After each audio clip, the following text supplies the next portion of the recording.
Ya, selamat malam Bapak Ibu Saudara-saudara yang terkasih dalam Tuhan Yesus Kristus. Shalom. Kembali lagi dalam program pendalaman Alkitab bersama dan saya Dio Bastiawan Kusumajaya. Kali ini kita akan membahas kita punya tema perjalanan iman bersama Tuhan dan pandemi dan refleksi kisah Keluaran yang didasari dari kisah Keluaran pasal 13 ayat 17 sampai 22. Nanti kita akan bahas bersama-sama. Tapi sebelum itu saudara-saudara, mari saya ajak kita untuk berdoa terlebih dahulu.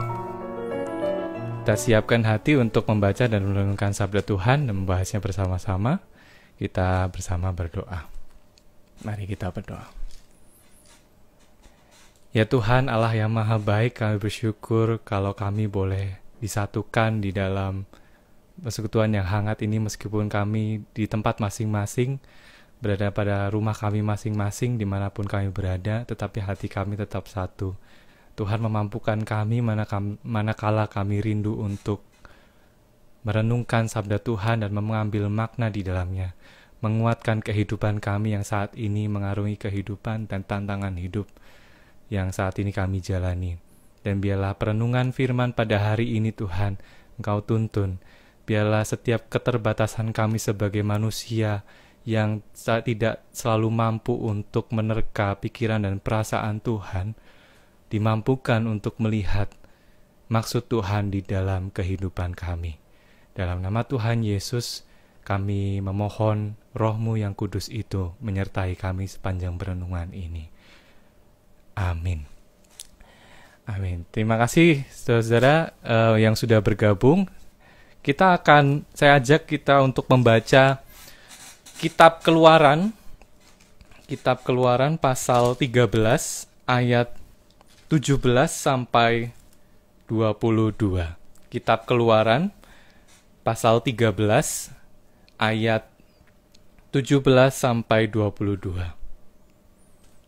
Saya bacakan untuk kita sekalian. Setelah Fir'aun membiarkan bangsa itu pergi, Allah tidak menuntun mereka melalui jalan ke negeri orang Filistin, walaupun jalan ini yang paling dekat, sebab firman Allah, jangan-jangan bangsa itu menyesal apabila mereka menghadapi peperangan, sehingga mereka kembali ke Mesir. Tetapi Allah menuntun bangsa itu berputar melalui jalan di padang gurun menuju ke Laut Tebrau. Dengan siap sedia berperang, berjalanlah orang Israel di tanah Mesir. Musa membawa tulang-tulang Yusuf, sebab tadinya Yusuf telah menyuruh anak-anak Israel bersumpah dengan sungguh-sungguh, Allah tentu akan mengindahkan kamu, maka kamu harus membawa tulang-tulangku dari sini. Demikianlah mereka berangkat dari Sukot dan berkemah di Etam, di tepi padang gurun. Tuhan berjalan di depan mereka pada siang hari dalam tiang awan untuk menuntun mereka di jalan, dan pada waktu malam dalam tiang api untuk menerangi mereka, sehingga mereka dapat berjalan siang dan malam. Dengan tidak beralih, tiang awan itu tetap ada pada siang hari dan tiang api pada waktu malam di depan bangsa itu. Demikian jauh pembacaan firman Tuhan, terpujilah nama Tuhan.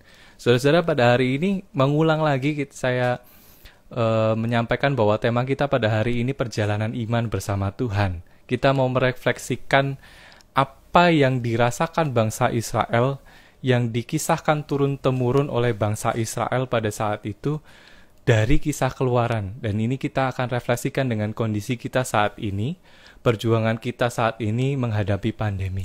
Dan mungkin saudara-saudara sudah menangkap ya, ada beberapa hal yang mungkin sama dialami oleh bangsa Israel, terkhusus ketika mereka mengalami di negeri itu, Tuhan mengizinkan adanya wabah yang harus terjadi di bangsa Mesir pada kali itu. Tetapi dalam masa-masa itu, saudara-saudara, bangsa Israel tetap ditunjukkan Tuhan tuntunan untuk bagaimana supaya mereka bisa bertahan dan survive pada saat itu. Nah, mungkin ada perbedaan konteks antara latar belakang kisah Keluaran dan kita sekarang ini. Kalau kisah Keluaran itu sekedar epidemi itu berarti ada wabah yang dialami satu negeri, hanya lingkupnya satu negeri tertentu ya, negara tertentu di Mesir pada saat itu. Tetapi kalau kita kan pandemi ya, seluruh dunia juga mengalami. Tapi kita mau lihat apa yang kita bisa ambil dari kisah Keluaran tersebut. Nah, saudara-saudara, saya menyampaikan latar belakang kisah kitab Keluaran ini sendiri. Yang kita baca dari kitab Keluaran ini kan terkenal bagaimana Musa menjadi alat Tuhan untuk menuntun bangsa Israel keluar dari tanah Mesir. Itu kan kita tahu kisah itu. Maka dari itu nama kitab Keluaran ini diambil dari kata Exodus ya. Keluaran sangat pas dengan judulnya. Tapi ada judul lain yang diketahui oleh bangsa Yahudi pada saat itu dan sampai sekarang, yaitu mereka biasanya mengistilahkan dengan kitab Musa yang kedua. Kenapa kitab Musa yang kedua? Kita ingat ya, kitab Keluaran ini ada dalam bagian Pentateuch ya, kitab-kitab Pentateuch. Kitab-kitab Pentateuch itu ada Kejadian, Keluaran, Imamat, lalu Bilangan, dan satu lagi jadi 5, saudara-saudara, kitab Pentateuch itu. Dan Musa ini adalah kisah Keluaran ini adalah kisah lanjutan dari kitab Pentateuch. Nah, apa yang menarik dari saya sampaikan kenapa ini jadi kisah kedua dari kitab Pentateuch, karena kitab ini punya keunikan tersendiri. Ada kondisi yang berbeda dari kisah yang pertama di kitab Kejadian. Apakah itu hubungannya dan keperbedaan itu?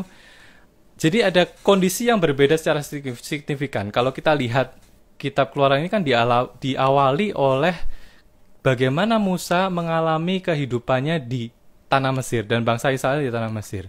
Kalau kita ingat perbedaan dengan kitab Kejadian, di situ ada kesan bahwa bangsa Mesir ini, negeri Mesir ini adalah negeri yang sungguh ramah didatangi oleh orang asing gitu ya. Jadi setiap orang bisa masuk ke situ, meskipun memang perbudakan sudah ada, saudara-saudara, dimanapun di negeri di dunia kan zaman dahulu ya sudah akrab dengan hal itu. Tapi Mesir pada era Kejadian ini sangat berbeda dengan yang ada di Keluaran. Kalau kita ingat kisah Yusuf, kenapa Yusuf itu kan bukan orang Mesir, tapi Yusuf bisa menjadi orang yang penting dari tatanan pemerintahan orang Mesir. Ini kan sebuah privilege ya, orang asing tapi bisa memerintah di bangsa orang lain ya. Jadi bangsa Mesir itu sungguh terbuka dengan kemungkinan-kemungkinan bahwa bangsa lain itu bisa membantu pemerintahannya. Abraham juga pernah ke Mesir dan punya kisah yang menarik di situ. Tetapi dalam kisah Keluaran, terkhusus pada kehidupan Musa dan bangsa Israel, ini jauh berbeda, saudara-saudara. Kondisinya terbalik. Dari negeri yang kelihatannya ramah tamah, menjadi situasinya berubah gitu ya. Kenapa? Karena ada situasi politik yang berbeda dari zaman ketika Yusuf dan keluarganya yang mencari pertolongan ke bangsa Mesir, yang menjadi negeri yang subur dan segala macam itu, yang bisa menolong setiap bangsa gitu ya. Tetapi di kitab Keluaran kondisi politiknya berbeda. Memang tahunnya sangat jauh, saudara-saudara. Hampir 400 tahun dalam kisah itu berjarak. Nah, maka wajar kalau ada perubahan-perubahan. Dan di pasal pertama, saudara-saudara bisa melihat bahwa raja yang baru ini itu sungguh membatasi pergerakan orang bangsa lain. Terkhusus bangsa yang menjadi sorotan adalah bangsa Israel. Kenapa? Karena alasannya adalah bangsa Israel ini sudah banyak gitu ya, semakin banyak berkembang biak dan berpenduduk di situ udah lama gitu. Maka menurut sang pemimpin baru dari bangsa Mesir ini, bangsa Israel ini mungkin cukup mengancam stabilitas negeri. Maka apa yang dilakukan oleh Raja Fir'aun, yaitu membuat kebijakan stabilitas politiknya supaya bangsa Mesir ini dinomorsatukan kembali. Dan orang-orang asing menjadi orang-orang yang bisa diperlakukan mungkin bisa semena-mena, karena di situ dicatat bahwa Alkitab mencatat bahwa bangsa Israel mengalami perbudakan. Satu, memang dari dulu saya sampaikan bahwa perbudakan itu sudah ada dari zaman dulu, tetapi perbudakan di sini adalah perbudakan yang berbeda, perbudakan yang syarat dengan penindasan. Bangsa Israel mengalami penindasan dan diskriminasi rasial begitu ya. Dibedakan, disuruh jadi budak. Kalau kita bilang itu seperti Romusa dan segala macam, itu mungkin punya situasi yang sama gitu ya. Hari-hari mereka dihiasi dengan penderitaan, dengan penindasan dalam perbudakan tersebut. Nah, bayangkan kebijakan situasi ini mengubah kehidupan mereka di dalam bangsa Mesir itu, saudara-saudara. Ini kalau kita mengamati berita ya, ini sama seperti, mungkin eranya sama seperti ketika Presiden Amerika Serikat yang baru itu memberikan kebijakan yang baru untuk membatasi migran gitu ya. Memang alasannya karena narkoba, tapi efeknya adalah ketika menjadi isu diskriminasi rasial kepada satu etnis tertentu gitu ya. Untuk orang-orang Meksiko dan China, jadi makin terbatas ruang geraknya di dalam bangsa itu. Nah, apa yang mau disampaikan dari kitab Keluaran ini, yang mendasari kitab Keluaran? Yaitu adalah karena kondisi mereka dari keterbatasan itu, penindasan itu, kondisi bangsa Israel yang terpuruk karena penindasan, karena perbudakan, karena diskriminasi yang mereka alami, maka kitab Keluaran hendak menceritakan gagasan yang bermula dari anugerah penyelamatan Allah dari perbudakan yang syarat penindasan itu menuju kebebasan, freedom. Jadi kalau mereka di bawah penindasan atau perbudakan, mereka tidak punya lagi kebebasan, mereka tidak bisa hidup dengan layak kembali. Nah, Allah punya inisiatif untuk membawa umat Israel dari situasi di mana mereka mengalami krisis kemanusiaan kepada situasi yang lebih punya kesejahteraan di dalam kehidupannya. Kenapa, saudara-saudara? Karena dalam masa lalu mereka melihat bahwa Allah sudah menjanjikan bahwa keturunan bangsa Israel akan menjadi banyak dan sejahtera. Itu kalau kita ingat janjinya terhadap Abraham gitu ya. Maka janji ini justru sangat diimani oleh bangsa Israel dan digenapi sungguh dalam kitab Keluaran ini. Allah tidak membiarkan umatnya hidup dalam penindasan atau penderitaan selama-lamanya. Dan Allah memimpin umatnya untuk keluar dari kondisi itu.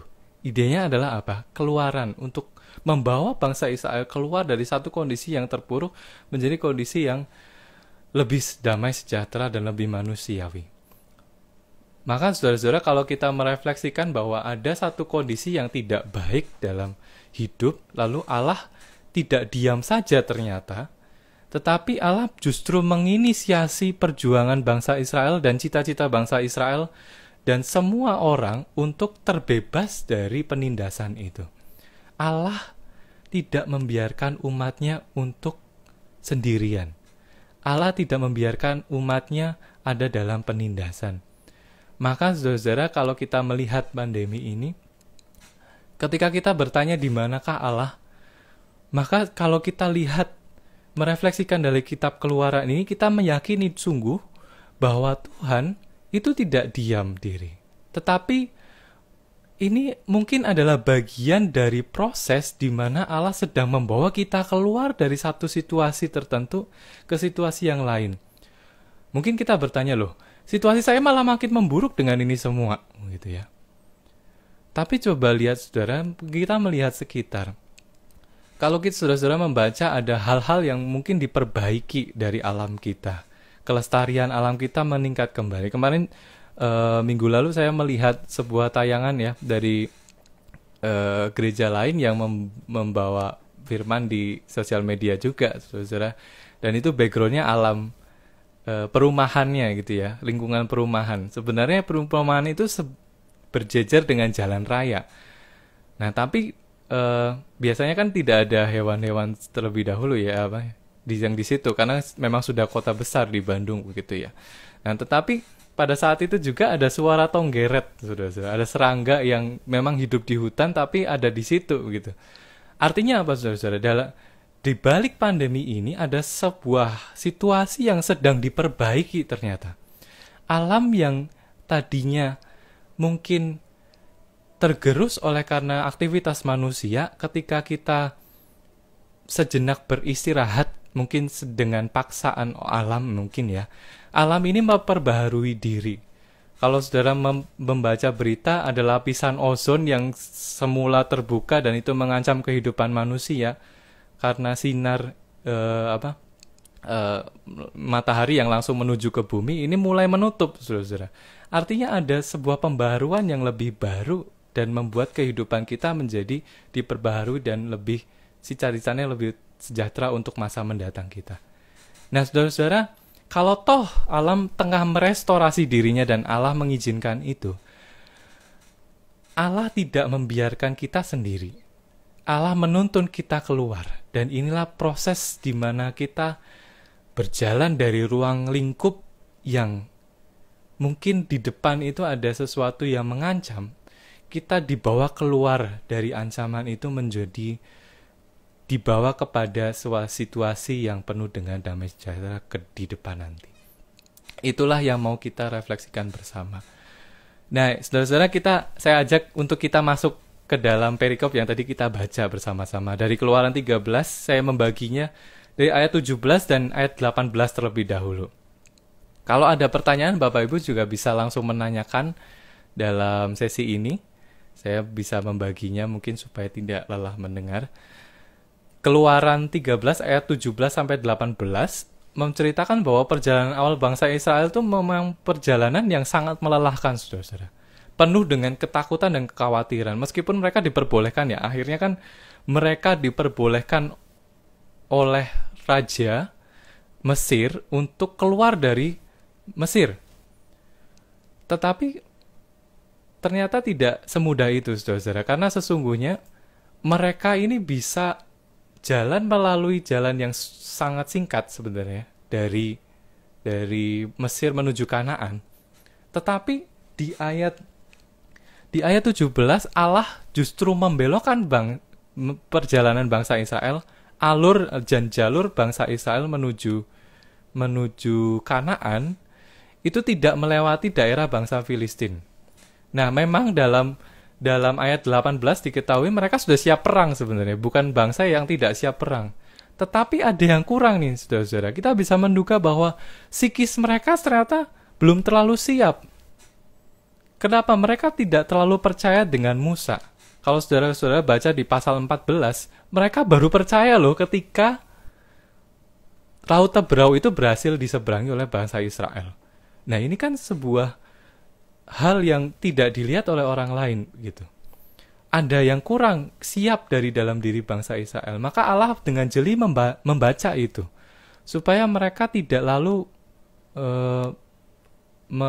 bernostalgia gitu ya. Kalau kita menghadapi kesulitan di depan, ya sudahlah, mending kita mundur saja di bangsa Mesir, udah enak begitu walaupun diperbudak begitu ya.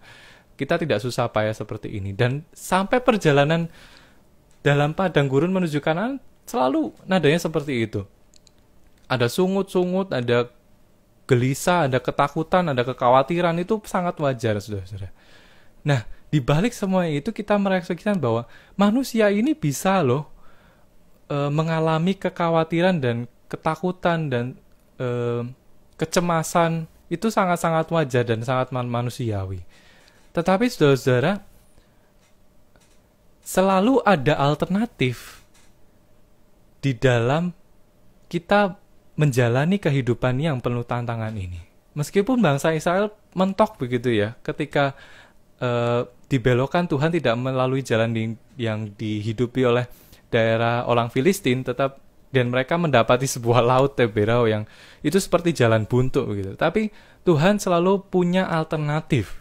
Tuhan selalu memberikan alternatif. Tapi toh alternatif itu yang harus dijalani itu punya resiko juga yang harus dijalani.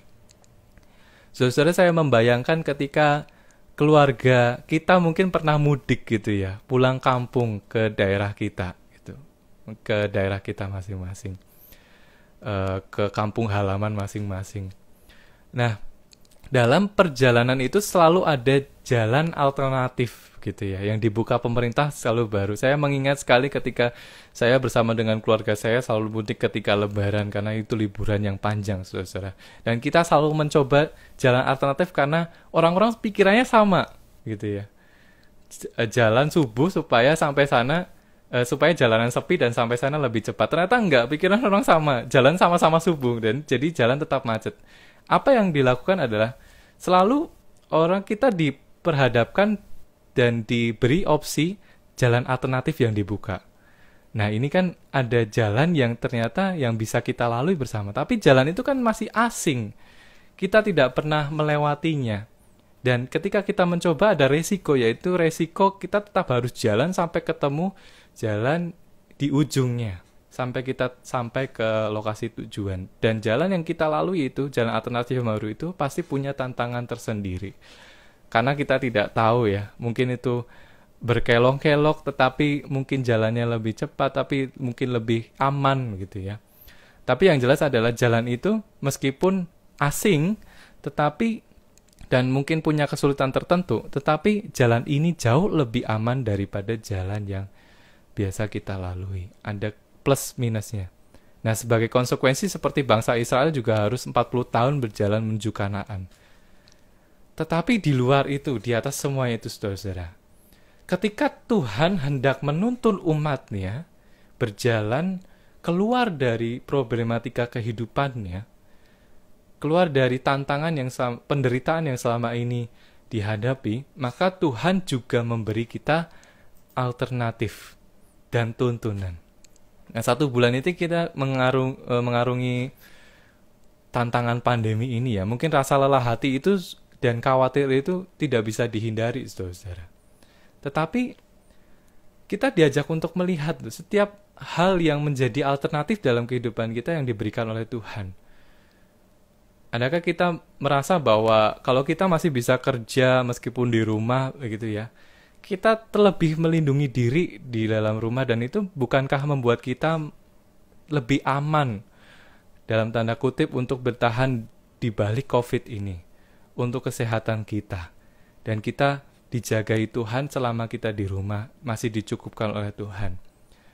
Sebuah alternatif itu ditunjukkan oleh Tuhan melalui orang-orang yang terpercaya, melalui pemerintah, pemimpin negeri kita, pemimpin gereja, maksud saya melalui gereja barangkali, yang dan penyuluhan-penyuluhan tertentu yang menunjukkan kita harus tetap di rumah misalnya.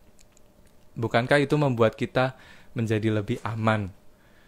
Saya masih teringat, saudara-saudara, kalau ada seorang simba-simba yang selalu berkata, memaknai segala sesuatu itu dengan sebuah spiritualitas yang unik. Kelihatannya remeh-temeh, saudara-saudara. Saya menamai itu dengan spiritualitas keberuntungan, selalu dengan kata untung gitu ya. Biasanya kalau simba-simba gitu cerita ya, tadi aku kepleset. Tapi untung ya cuma berdarah dan saya masih bisa berdiri. Untung ya. Nah, ini sebuah spiritualitas, saudara-saudara. Ketika Simba-simba itu memaknai bahwa Tuhan itu masih menuntun saya meskipun saya harus mengarungi resiko-resiko yang akan ada di depan. Tapi Tuhan membuat saya tetap bertahan dalam kondisi saya sekarang ini dengan apapun yang Tuhan berikan dalam kehidupan saya. Tuhan mencukupkan kehidupan kita sebagai manusia. Tapi toh Allah tetap membuat kita bertahan. Sampai di sini, saudara-saudara, adakah pertanyaan atau tanggapan atau komentar? Jika tidak, saya lanjutkan pada ayat 21 dan ayat 22, saudara-saudara. Kalau saudara perhatikan di ayat 21 diawali dengan Tuhan berjalan di depan mereka. Saudara-saudara, ini kalimat yang disebut dengan antropomorfisme. Jadi, gambaran Allah yang dihayati oleh manusia sebagai, ini sama persis dengan aktivitas manusia. Tuhan berjalan, ya, seperti manusia juga bisa berjalan kan. Manusia bisa memaknai Tuhan itu dekat dengan kehidupan dan aktivitas manusia, saudara. Nah, kalimat seperti ini identik dalam teologi perjanjian lama. Ini muncul selalu, saudara. Tuhan yang menyinari wajah kita, ya. Tuhan menyinari wajah, gitu. Tuhan berjalan melintasi atau melewati, begitu kan ada nadanya antropomorfisme, gitu ya. Menggambarkan gerak ilahi dalam terminologi atau istilah keserupaan Allah dengan tubuh manusia, gitu. Artinya apa? Ada sesuatu pemaknaan yang dekat dengan kehidupan manusia. Jadi memaknai Allah bukan sesuatu yang jauh tetapi yang dekat. Nah, ini ditegaskan lagi dengan apa, saudara? Tuhan melindungi bangsa Israel dengan tiang-tiang awan dan tiang awan api, gitu ya. Nah, kata awan ini selalu muncul di Alkitab dalam hubungannya dengan ketika Tuhan menyatakan dirinya dan tuntunannya kepada umat percaya. Terkhusus kalau dalam kitab Keluaran ini bangsa Israel. Kalau saudara pernah dengar kata teofani dalam istilah liturgis, gitu ya. Penyataan Allah, Tuhan menyatakan diri dalam hal-hal yang natural yang bisa kita lihat bersama. Salah satunya adalah awan, itu ya. Merupakan simbol kemuliaan Allah. Jadi Allah yang tidak bisa kita lihat, kita bisa merasakan Allah melalui nature, gitu, melalui alam. Meskipun Tuhan menampakkan diri dengan jelas dalam alam, tapi hal itu tetap ditunjukkan di dalam ketersembunyiannya, di dalam misteri itu. Kenapa, saudara-saudara? Mungkin kita merasa bahwa ini kita masih tetap sebagai seorang manusia yang terbatas untuk melihat Tuhan. Maka ketika kita berdoa dengan kerendahan hati, sebelum membaca firman kan selalu kadang-kadang mengucapkan bahwa kita ini terbatas untuk memahami pikiran perasaan Tuhan, maka Roh Tuhan membantu kita untuk menerka pikiran Tuhan. Nah, dengan demikian kita juga terbatas untuk melihat Tuhan. Dalam teologi perjanjian lama, orang Israel itu kalau melihat Tuhan itu bisa mati, saudara. Mereka tak sanggup melihat Tuhan yang sungguh mulia tersebut, yang sungguh kudus dan holy, gitu ya. Jauh dari kehidupan manusia. Tetapi Allah di dalam kemahakuasaan dan misterinya itu, Allah tetap menunjukkan dirinya dan tuntunannya kepada bangsa Israel dan kita semua sebagai manusia dalam hal-hal yang sangat natural, yaitu awan, saudara. Sesuatu yang ada di sekitar kita. Tuhan menunjukkan dirinya dan memperlihatkan bahwa Dia menuntun bangsa Israel pada waktu siang dan malam supaya mereka bisa berjalan, tetap berjalan. Maka apa yang mau kita maknai dari sini? Bahwa Tuhan itu tidak membiarkan kehidupan kita berjalan demikian saja atau melepas kita. Mungkin bagi kita yang kesulitan untuk melihat Tuhan saat ini, oh Tuhan kok tidak menunjukkan apa-apa pada saya, gitu. Saya kalau lihat kesaksian, kalau saya dikasih mimpi ketemu Tuhan seperti itu, saya kok nggak dikasih seperti itu ya. Nah, itu perkara bagaimana kita melihat Tuhan dalam kehidupan kita sehari-hari. Sebenarnya Tuhan menyatakan diri dalam kehidupan di sekitar kita, seperti bangsa Israel. Dituntun Tuhan melalui hal-hal yang sungguh manusiawi dan sungguh hayati, gitu. Di sekitarnya, melalui hal yang di sekitarnya, tiang-tiang awan itu. Tuhan menuntun bangsa Israel keluar dengan hal-hal itu. Maka ketika kita kesulitan untuk melihat Tuhan di dalam hidup kita, maka cobalah kita untuk melihat sekitar kita. Temukan Tuhan di dalam hal-hal yang mungkin remeh-temeh, tapi ada Tuhan di situ. Kita bisa merasakan kehadiran Tuhan di balik semua sekitar kita. Kita mungkin bisa melihat Tuhan yang menyatakan diri mungkin dari orang-orang yang mensupport diri kita, mensupport diri saudara ketika saudara mengalami goncangan ekonomi dan tantangan yang lebih berat saat ini. Ada orang-orang yang masih mensupport saudara, dan gereja juga yang memberikan perhatian pada kita semua saat ini. Saudara-saudara seiman kita, orang-orang keluarga kita, atau kita bisa melihat dari sekitaran kita, orang-orang yang mungkin kita bantu. Kita melihat Tuhan di balik orang-orang itu.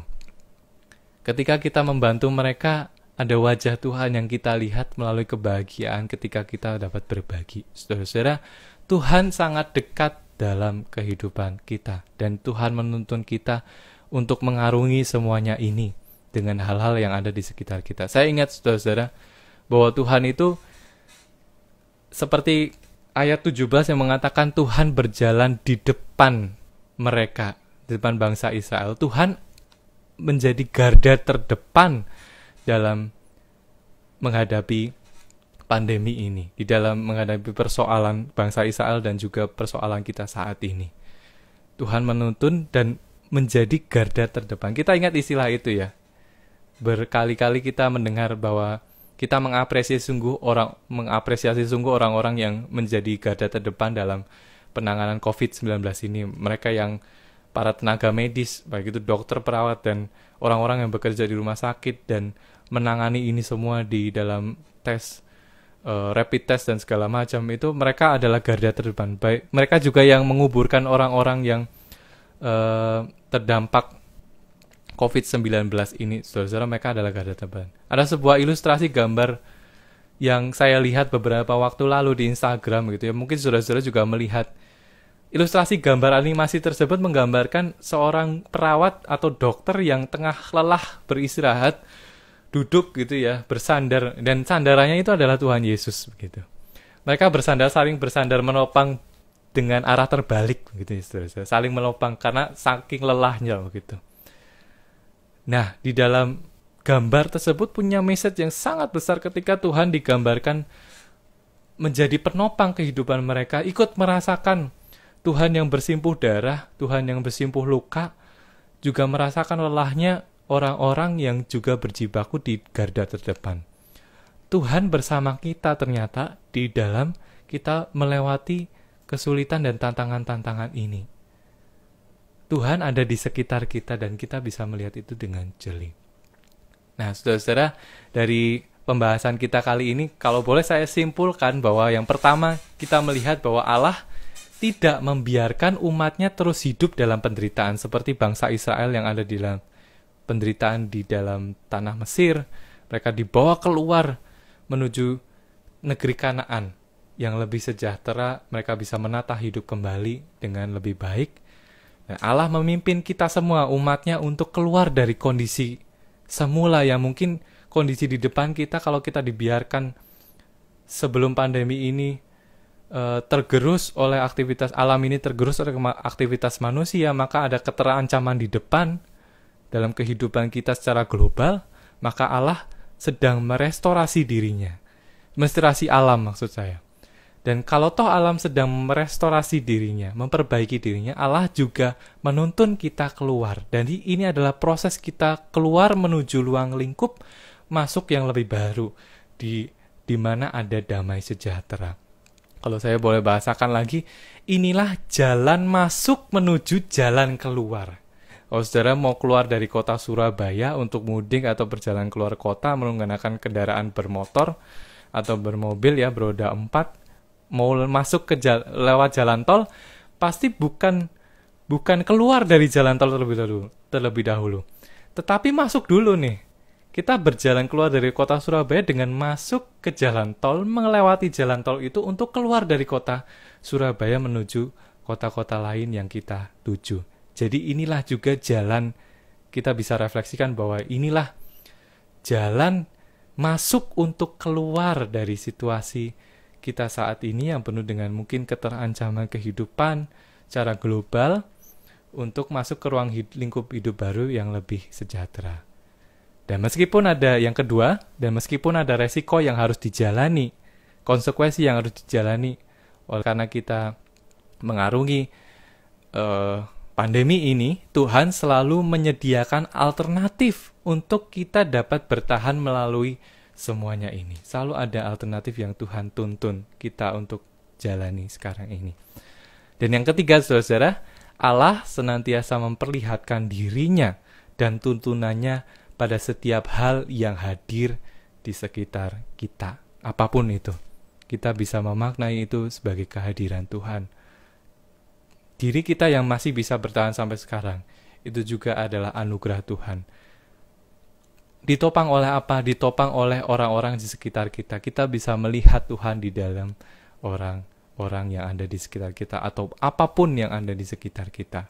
Lihat lebih dekat, maka kita menemukan Tuhan yang sedang menuntun kita untuk menjadi seorang pribadi yang lebih baik, yang lebih tangguh seperti bangsa Israel. Kenapa kok Tuhan membelokkan jalan sampai 40 tahun baru bisa sampai Kanaan, padahal punya jalan yang lebih dekat begitu, saudara-saudara? Karena mungkin, saudara-saudara, kita bisa menghayati bahwa bangsa Israel kini adalah bangsa Israel yang menjadi bangsa yang tangguh, bangsa yang menceritakan tradisi kebaikan Tuhan di dalam sejarah mereka. Dan melalui jalan yang Tuhan tunjukkan itu, bangsa Israel bisa menceritakan itu. Kalau tidak ada jalan yang dipilih oleh karena Tuhan menuntun masuk ke dalam jalan itu, mereka mungkin tidak punya cerita untuk merasakan kebaikan Tuhan. Dan ini juga kita mau hayati bersama, bahwa kita dituntun Tuhan untuk punya cerita yang baik yang ditularkan oleh orang lain, kesaksian yang hidup bahwa Tuhan menuntun saya di dalam proses kehidupan ini. Nah, demikian jauh, apakah ada tanggapan atau pertanyaan bisa disampaikan di dalam kolom komentar ini, atau bisa menghubungi saya di dalam nomor WhatsApp 0823 1364 3160. Apakah ada tanggapan? Atau mungkin bercerita, saya sekarang ini mungkin kurang bisa melihat Tuhan, dan pada akhirnya mungkin dalam perjalanan ini saya dibantu untuk melihat Tuhan kembali dari hal-hal yang ada di sekitar kita gitu. Kita selalu dibantu Tuhan, dituntun seperti tiang awan itu yang Tuhan sediakan. Kita dituntun Tuhan untuk melalui semuanya ini dan mampu bertahan dalam kesulitan kita. Apakah ada tanggapan, saudara-saudara?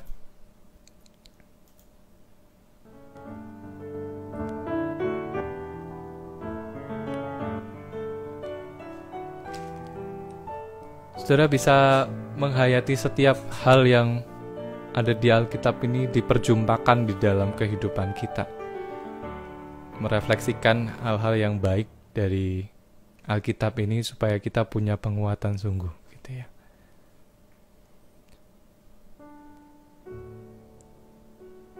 Ya, apakah ada tanggapan? Saya ingat sambil saya menunggu pertanyaan atau tanggapan yang saudara-saudara berikan di sini, saya teringat bahwa ini kan sebuah kisah, ini adalah kisah yang juga dihayati oleh umat Yahudi sekarang ini yang merayakan Paskah gitu ya. Passover kalau buat mereka. Tentu Paskah kita sebagai orang Kristen dan Paskah mereka berbeda. Tetapi yang mau dihayati sama, saudara-saudara. Kebaikan Tuhan yang di masa lalu pernah menuntun mereka untuk keluar dari tanah Mesir, dari kondisi yang sulit menuju kondisi yang lebih baik.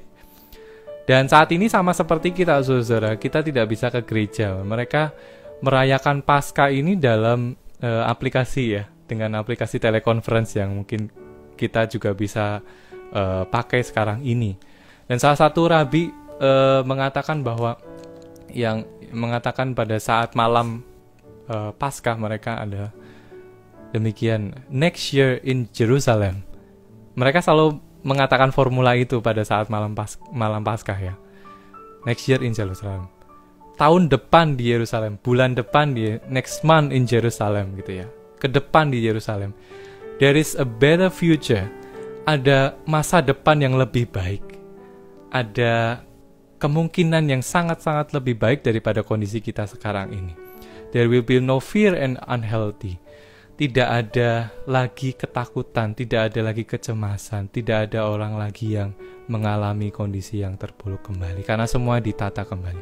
Nah, saudara-saudara, kiranya juga menunggukan kita bahwa kita sedang dibawa untuk proses menuju keluar dari kondisi kita yang sulit. Perjalanan ini adalah perjalanan iman bersama Tuhan, keluar dari kondisi kita yang terancam mungkin di depan, keluar dari kondisi sulit menuju kondisi yang lebih baik, penuh dengan sejahtera, bersama dengan tuntunan Allah. Kiranya ini bisa meneguhkan hati kita bersama-sama, saudara. Nah, masalahnya adalah apakah kita melihat kehidupan ini sebagai fase kita sedang keluar dari tantangan kehidupan ini. Bahwa tantangan itu menjadi resiko, tapi apakah pandemi ini adalah jalan keluar untuk proses kita keluar untuk menuju kehidupan dari ruang lingkup yang lebih baik dalam kehidupan kita, dalam dunia ini. Apakah kita memaknai bahwa ini kita seperti bangsa Israel masih pada masa persiapan ketika kita di Mesir, atau ketika kita sampai pada perikop ini yang kita baca, kita sedang menuju keluar, atau kita sedang dalam perjalanan padang gurun. Saya kira ini adalah proses kita bersama untuk menggumuli perjalanan kita bersama Tuhan, seperti bangsa Israel yang menghayati sungguh bahwa memang ada rasa lelah, rasa letih. Mereka seringkali bersungut-sungut, bahkan ketika mau nyampe Kanaan aja mereka masih berdebat dan menuntut segala hal pada Tuhan. Tetapi yang mau kita hayati bersama-sama adalah kita dituntun oleh jalan Tuhan. Kita membangun sikap untuk tetap setia pada Tuhan dan tuntunan Tuhan. Ada sebuah tanggapan, saudara. Jadi, ya, bagaimana menyadarkan orang-orang yang sedang terpuruk saat ini untuk merasakan bahwa ada Tuhan. Dan saudara, tadi saya menyampaikan bahwa seperti Tuhan yang memberikan fasilitas pada bangsa Israel, menyatakan bahwa dirinya hadir dalam hal-hal yang natural, yang manusiawi gitu ya, di alam ini seperti tiang awan. Itu membantu mereka untuk melihat bahwa oh, Tuhan hadir loh di dalam perjalanan saya dan perjuangan saya untuk mengarungi tantangan ini. Maka apa yang mesti usaha kita juga untuk memperlihatkan orang lain bahwa Tuhan hadir adalah tadi, cobalah untuk melihat apakah yang kita dapatkan selama ini yang membuat kita masih bertahan pada saat ini, dan kita punya alternatif-alternatif lain. Itu sebagai tuntunan, kita memaknai itu sebagai tuntunan Tuhan dalam hidup kita melalui apa yang ada di sekitar kita. Tadi saya katakan ya, hal-hal yang remeh-temeh mungkin saya masih bisa keluar, masih bisa sehat, masih bisa dengar serangga yang tadinya tidak ada di daerah kita gitu ya. Ini udah lenyap karena aktivitas kita di kota begitu ya. Tapi ada itu, berarti ada kehidupan yang diperbaharui oleh Tuhan kembali, diperbaiki oleh Tuhan kembali. Lalu mungkin kita bisa melihat Tuhan melalui orang-orang baik yang saat ini membantu kita. Entah itu berupa support, mendukung kita, ayo tetap bertahan, tetap survive. Dan salah satu usahanya adalah kita bisa menjadi sarana Tuhan untuk menyatakan dirinya kepada orang lain, yaitu dengan mensupport kehidupan orang lain. Kalau kita punya lebih, kita bisa bantu. Kalau kita juga sama-sama terbatas, kita bisa dukung secara moral gitu ya. Support terus, menjadi teman seperjalanan mereka. Nah, yang terakhir, saudara, ada tanggapan juga dari Bu Elika ya ini ya. Kata Tuhan, terima kasih untuk tanggapannya. Kata-kata Tuhan berjalan di depan sangat menghibur dan sangat menguatkan. Iya, puji Tuhan. Tuhan berjalan di depan, artinya Tuhan adalah garda terdepan. Kita tidak khawatir jalan sendirian dilepas di depan gitu ya. Tapi Tuhan pertama-tama ada di depan kita. Saudara-saudara, ya, dalam menghadapi apapun, kita enak loh ada Tuhan yang berjalan di depan. Iya, itu salah satu kelebihan ya, kita menghayati Tuhan yang sungguh-sungguh baik dalam hidup ini. Kita nantikan cerita-cerita ke depan di mana saudara bisa melewati ini dengan berita-berita baik. Dengan sungguh saya bisa mendengar bahwa kita bersama-sama bisa optimis untuk melewati ini semua dengan tuntunan Tuhan. Inilah jalan proses kita untuk keluar menuju kehidupan yang lebih diperbarui dan lebih sejahtera. Untuk menit-menit terakhir, saya mungkin waktu kita terbatas. Saya terima kasih untuk tanggapan yang sudah saudara-saudara berikan. Ini menguatkan kita bersama-sama. Saudara-saudara bisa memberikan tanggapan kembali melalui WA kepada saya atau GKI Ngagel, supaya ini juga bisa menjadi kesaksian yang hidup. Saudara-saudara, kita akan menutup ini dalam doa. Kita akan berdoa dengan sebuah lagu. Iya, mungkin saat ini ketika kita bingung untuk melihat Tuhan, kesulitan untuk melihat kehadiran Tuhan, dan kehabisan kata-kata, musik itu menolong kita untuk merasakan kembali kehadiran Tuhan. Ya, ada tanggapan lagi, di dalam Tuhan ada jalan keluar, ya. Yang pasti jalan keluar ada, dituntun oleh Tuhan, dan kita dibawa masuk ke dalam jalan keluar tersebut. Saudara-saudara, saya mengajak kita untuk berdoa dengan sebuah lagu, Ya Tuhan Tiap Jam. Pasti kita tahu ya lagu ini ya. Kita berdoa menutup semua ini, refleksi kita hari ini, dengan percaya sungguh, Ya Tuhan Tiap Jam. Ya Tuhan tiap jam ku memerlukanmu, Engkaulah yang memberi sejahtera penuh setiap jam, ya Tuhan. Di Kau ku perlukan, ku datang Juru Selamat, berkatilah.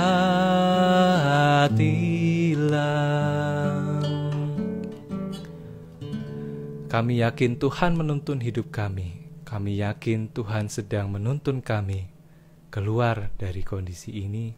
Tuhan menemani kami sepanjang proses ini, menguatkan kami. Dalam nama Tuhan Yesus, Tuhan dan sahabat kami berdoa. Amin. Terima kasih saudara-saudara, sampai berjumpa kembali dalam PA minggu mendatang, dengan tema yang berbeda dan juga pembicara yang berbeda. Dengan mengingatkan untuk kita semua bahwa besok ada malam kesaksian bersama saudara Anton. Nah, siapakah tamu yang akan diundang? Ya, masih rahasia. Saudara-saudara bisa ikuti. Untuk teman-teman pemuda bisa bergabung dengan Cangkruk from Home. Jadi obrolan asik juga tetap memaknai kehidupan dengan kacamata Alkitab. Kita bisa berbagi bersama. Kalau teman-teman muda bisa bergabung dengan via aplikasi Zoom, saudara bisa amati dan perhatikan meeting ID dan password bisa didapat dari akun nyc.gki.ngagel. Iya. Sampai berjumpa, Tuhan Yesus memberkati kita sekalian. Terima kasih. Tuhan memberkati.